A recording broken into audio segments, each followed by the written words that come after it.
সমাজের রন্ধ্রে রন্ধ্রে দুর্নীতি, সেবার নামে চলছে প্রতারণা, রাজনীতির নামে অপরাজনীতি, আর সংস্কৃতির নামে অপসংস্কৃতি। কিছু মুখোশধারী দুর্বৃত্তের হাতে জিম্মি আমাদের গোটা সমাজ ব্যবস্থা, আমাদের সভ্যতা। এই সমস্ত মুখোশধারী দুর্নীতিবাজদের মুখোশ উন্মোচন করে আপনারই সামনে তুলে ধরবে অপরাধের খোঁজ। বিগ একটা অ্যামাউন্ট হয়েছে, তখন তারা আমাকে একটা ক্লেম দিয়ে আমাকে ওইখান থেকে ছাঁটাই করে। 10% সঞ্চয় দিতেই হবে, না হলে আমরা ঋণ পাবো না। উনি এটা যতটুকু পেঁচাইছে ভাই, আপনার কি মনে হয় এখন আমরা এটা অন্যভাবে চিন্তা করবো না? এনজিও চাকরি তো জানেন, সার্টিফিকেট আছে। পদক্ষেপ এনজিও সংস্থা আসলে ঢাকার বাইরে অনুমোদনটা কত সালে হয়েছে? এটা জেনে এমআরআই এর মানে যে ফিক্সটা করা ওইটা কত? 13 বছর আমাদের ফিক্সড এরকম না, 13 13.5 মিলিয়ে এটা নেগেটিভ। পদক্ষেপ একটি মানবিক উন্নয়ন কেন্দ্র। প্রতিটি পদক্ষেপে প্রতারণা করে আসছে এই এনজিও। জমি দখল, কর্মী নিয়োগ, অনুমোদন ব্যতীত কার্যক্রম পরিচালনা, বিভিন্ন অভিযোগ দিয়ে কর্মী ছাঁটাই এবং সবশেষে তাদের পাওনা বুঝিয়ে না দিয়ে বিভিন্ন মামলার হুমকি। সরকার নির্ধারিত সুদের অতিরিক্ত সুদ আদায় সহ বিস্তর অভিযোগ অনুসন্ধানে আজকের অপরাধের খোঁজ।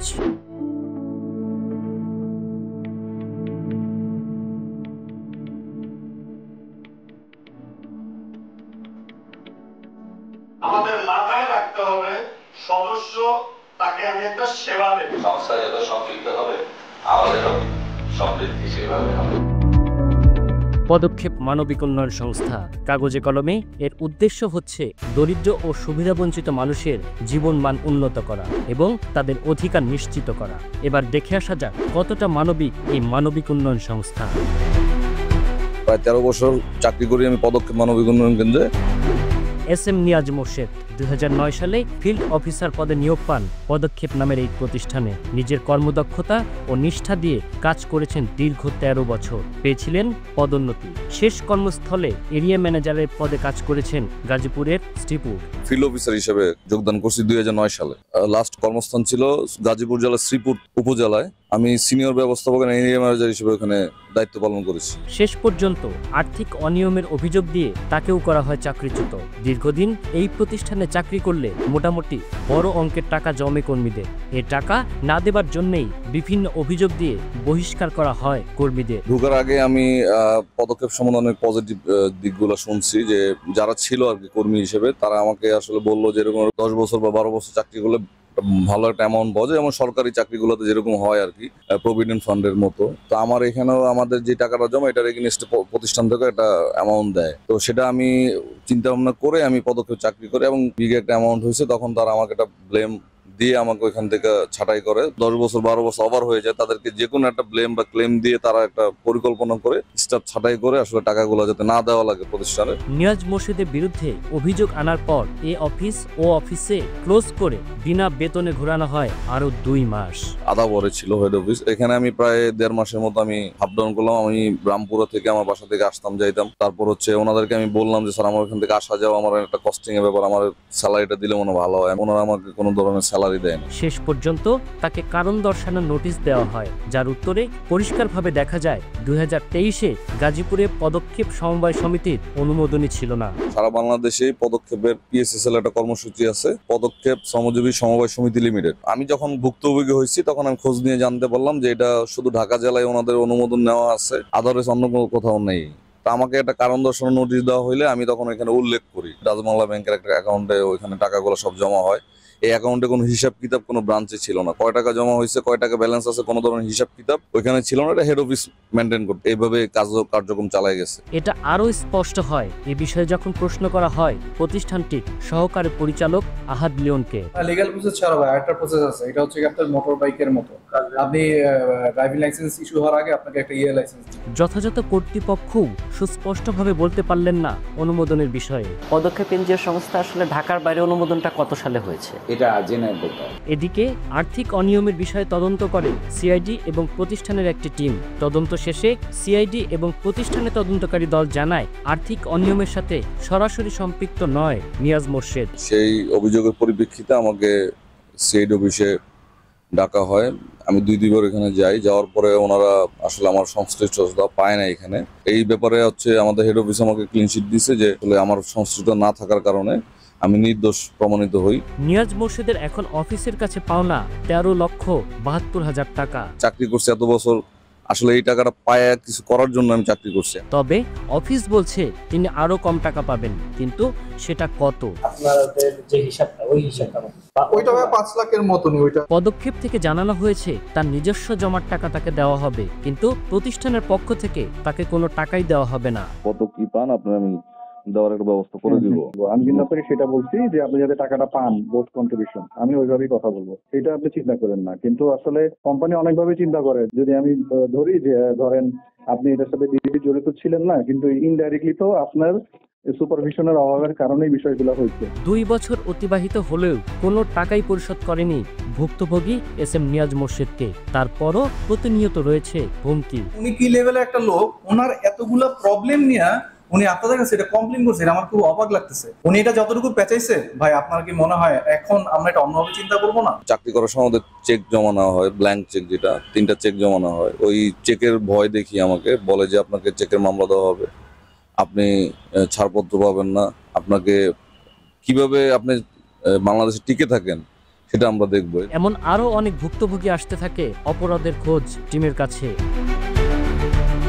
প্রথম আমার জয়েন ছিল কটিয়াদি কিশোরগঞ্জে। মিজানুর রহমান পদক্ষেপ মানবিক উন্নয়ন সংস্থায় চাকরি করেছেন দীর্ঘ 13 বছর। আর্থিক অভিযোগ দিয়ে তাকেও করা হয়েছে চাকরিচ্যুত। 2023 সালে পরে আমার সাথে বিভিন্ন ধরনের টর্চারিং শুরু করে এবং আমার সাথে টর্চারিং করার পরে আমাকে বিভিন্ন জায়গায় বলে দেওয়ার কথা বলে অন্য ব্রাঞ্চ বা জনের বিষয়ে আমার নিয়ে যাওয়া হয়। আপনি চলে যান, না হলে আপনার নামে আমরা অনেক ধরনের করবো, আমি রুম থেকে বাড়াতে পারি না। তার জমানো 5 বছরের সঞ্চয় থেকেও তাকে করা হয়েছে বঞ্চিত। 13 বছর চাকরি করছি, যা টাকা চাকরি করছি পদক্ষেপে রাখছিলাম। কি বলতেছে এখন দিচ্ছে না, বলতেছে পরিচালক স্যার দিতে মানা করছে। 13 বছরের চাকরি জীবনে পদক্ষেপ মানবিক উন্নয়ন সংস্থার কাছে ডিপিএস সহ তার মোট পাওনা 24 লক্ষ টাকা। এখানে প্রভিডেন্ট ফান্ড ডিপিএস সহ 24 লাখ টাকা পাবো আমি।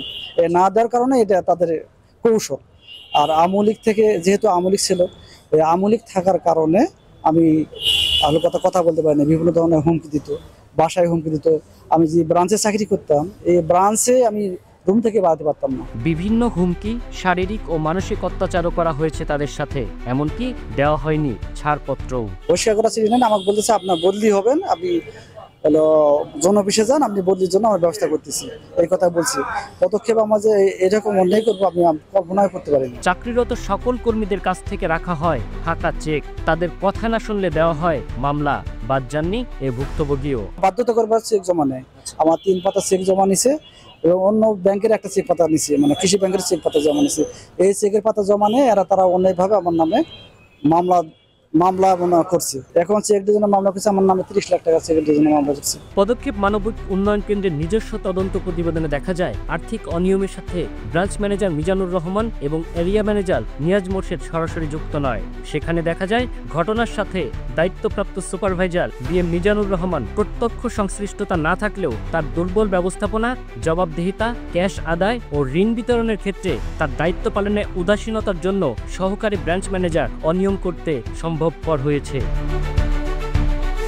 সিনিয়র ব্যবস্থাপক এস এম নিয়াজ মোর্শেদের সংশ্লিষ্টতা না থাকলেও তার দুর্বল ব্যবস্থাপনা, জবাবদিহিতা এবং ব্রাঞ্চ পরিদর্শনকালে রেজিস্টার ও নথিপত্র যথাযথভাবে যাচাইয়ের ক্ষেত্রে দায়িত্ব পালনে উদাসীনতার জন্য আর্থিক অনিয়ম সম্ভবপর হয়েছে। পরের পাতায় দেখা যায় ব্রাঞ্চ ম্যানেজার মিজানুর রহমান আর্থিক অনিয়মের সাথে যুক্ত না থাকলেও 31,07,507 টাকা দায় নির্ধারণপূর্বক আদায় করা যেতে পারে এবং তার পাওনা না দিয়ে এগুলো সমন্বয় করার সুপারিশ করা হয়।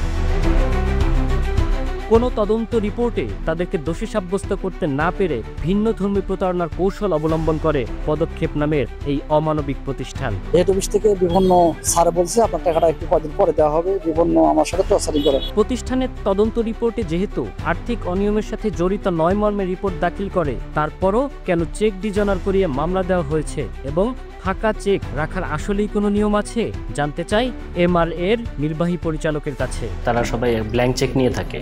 একটা সার্কুলার দিয়েছিল নেওয়া যাবে, কিন্তু ওদের করে সরাই ফেলছে, ওই সুযোগটা ওরা নিচ্ছে। দর্শক, একটা বিষয় নিশ্চয়ই বুঝতে পেরেছেন, উদর পিণ্ডি বুধুর ঘাড়ে চাপিয়েছে এই প্রতিষ্ঠান। অর্থাৎ একজনের অপরাধের শাস্তি ইউনিটের সবাইকে দেওয়া হয়েছে। এমন চাকরিচ্যুত অনেকেই যোগাযোগ করেছে অপরাধের খোঁজ টিমের সাথে। তাদের অভিযোগ, পাওনা টাকা আদায়ের সাথে রয়েছে মানসিক ও শারীরিক অত্যাচার।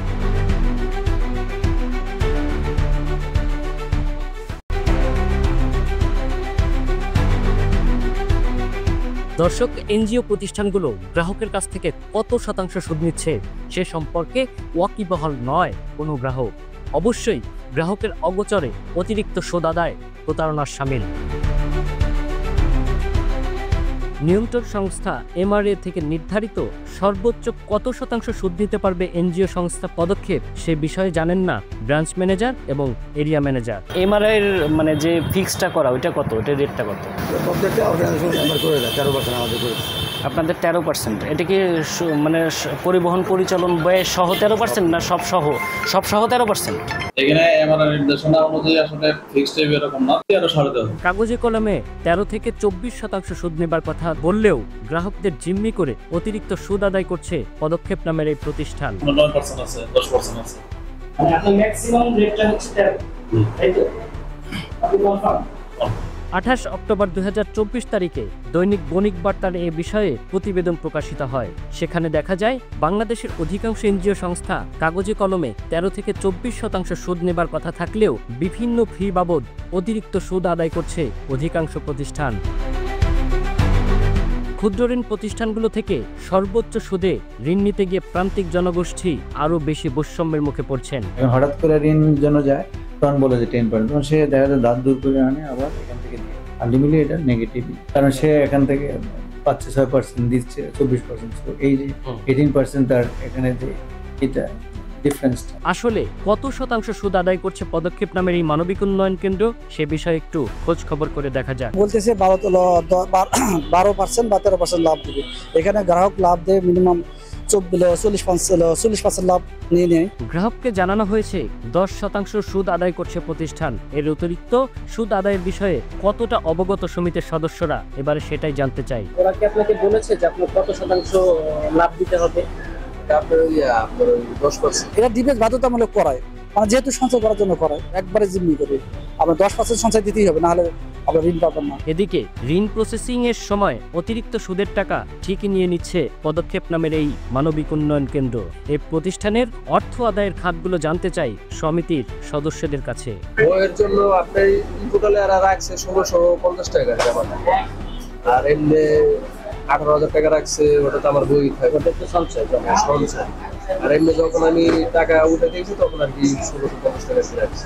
কত টাকা লোন নিয়েছিলেন? আমার 2 লক্ষ সঞ্চয় দিয়েছিলেন কত লোন নেওয়ার আগে? 20,000 টাকা। অর্থাৎ গ্রাহক 100 টাকা ঋণ নিলে প্রতিষ্ঠান দেখাচ্ছে গ্রাহকের কাছ থেকে নিচ্ছে 110 টাকা, কিন্তু প্রকৃত অর্থে নেওয়া হচ্ছে 123 থেকে 140 টাকা পর্যন্ত। গ্রাহককে না জানিয়ে অতিরিক্ত টাকা আদায়কে রীতিমতো প্রতারণা বলে মনে করেন এমআরএল নির্বাহী পরিচালক। আইন বিধি অনুযায়ী, সার্কুলার অনুযায়ী যার কোনো সুযোগ নাই গেলে সেটা অন্যায়। তাহলে এটা গ্রাহকের সাথে প্রতারণা হয় কিনা? আমাদের নির্দেশনা আছে, যদি গ্রাহক বলে যে আমাদেরকে এগুলো বলে নাই, আমরা তার বিরুদ্ধে ব্যবস্থা নিতে পারি। এদিকে কোনো মাঠকর্মী যদি টাকা আদায়ে ব্যর্থ হয় তাহলে তাদের উপর নেমে আসে নিকষ অন্ধকার।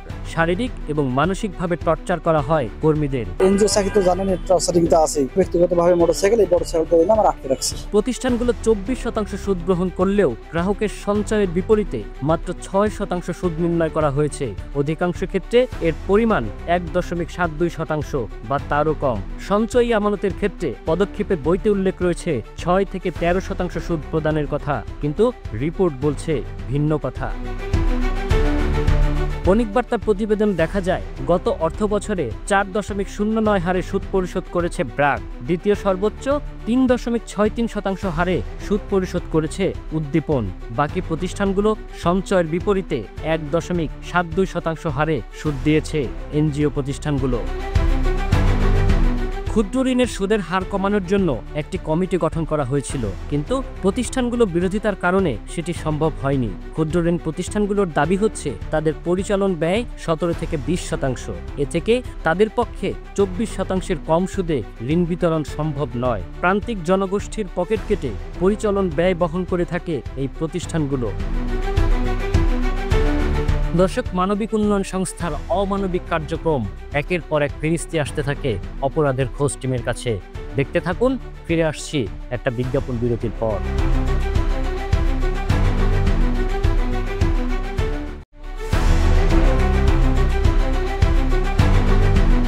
দর্শক, একটা প্রতিষ্ঠানের বিরুদ্ধে এত অভিযোগ, তার মধ্যে প্রতারণা, জালিয়াতির মাধ্যমে জমি দখলের অভিযোগও রয়েছে। এবারে যেতে চাই সেই প্রসঙ্গে। আদাবর জনতা হাউজিংয়ে 12 কাঠা জমি দখলের অভিযোগ রয়েছে পদক্ষেপ নামের এই এনজিওর বিরুদ্ধে।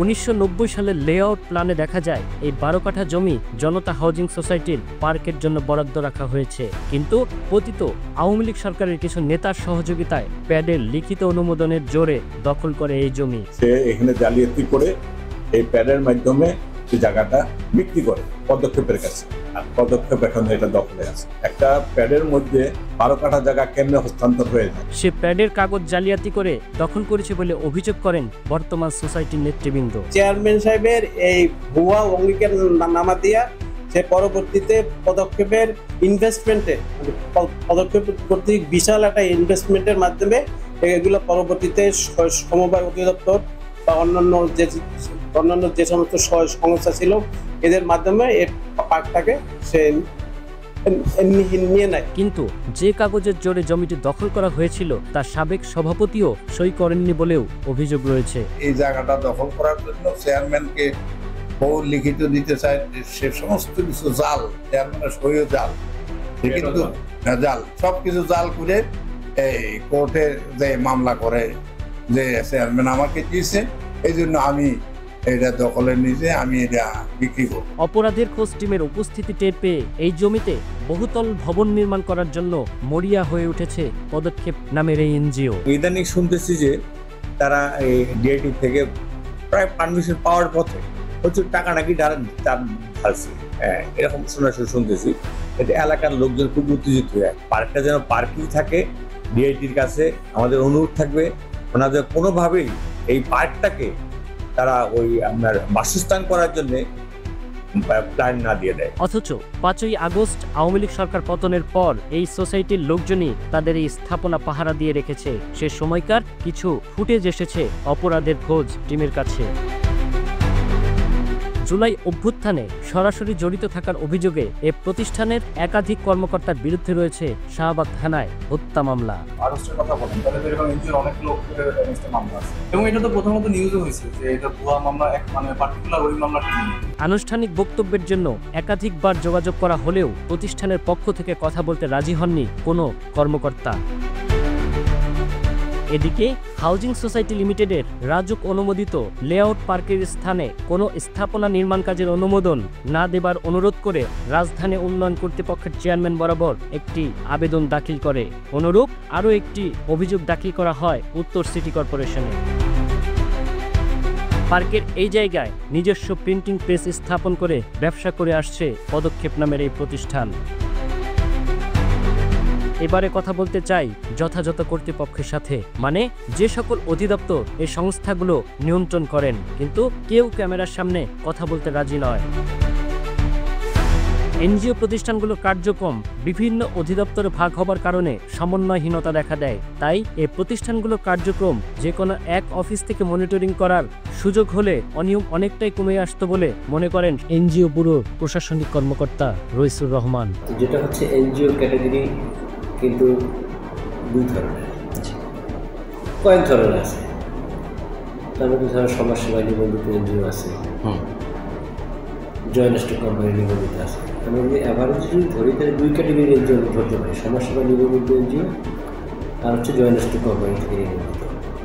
এই এনজিওগুলো প্রাথমিক নিবন্ধনের পরে আমাদের কাছে আসে সেকেন্ডারি পর্যায়ে, অর্থাৎ এনজিও একটা গ্রুপে প্রথম নিবন্ধন নিয়ে তারপর তারা আমাদের এখানে আসে। বেসিক এনজিওর ডেফিনেশন অনুযায়ী হওয়া উচিত ছিল যে এনজিও বিষয়ক বিরোধী নিবন্ধিত যেসব এনজিও তারাই এনজিও, তারা হওয়া উচিত ছিল এনপিও, নন প্রফিট অর্গানাইজেশন। আমাদের যদি এনজিও হয় তাহলে ওটা কী হবে, এনপিও, কিন্তু সেটা কোনো ব্যাখ্যায় আসে নাই। এদিকে অতিরিক্ত সুদ আদায় এবং কর্মী হয়রানির অভিযোগ পেলে অবশ্যই তা খতিয়ে দেখার কথা জানান মাইক্রো ক্রেডিট রেগুলেটরি অথরিটির নির্বাহী পরিচালক।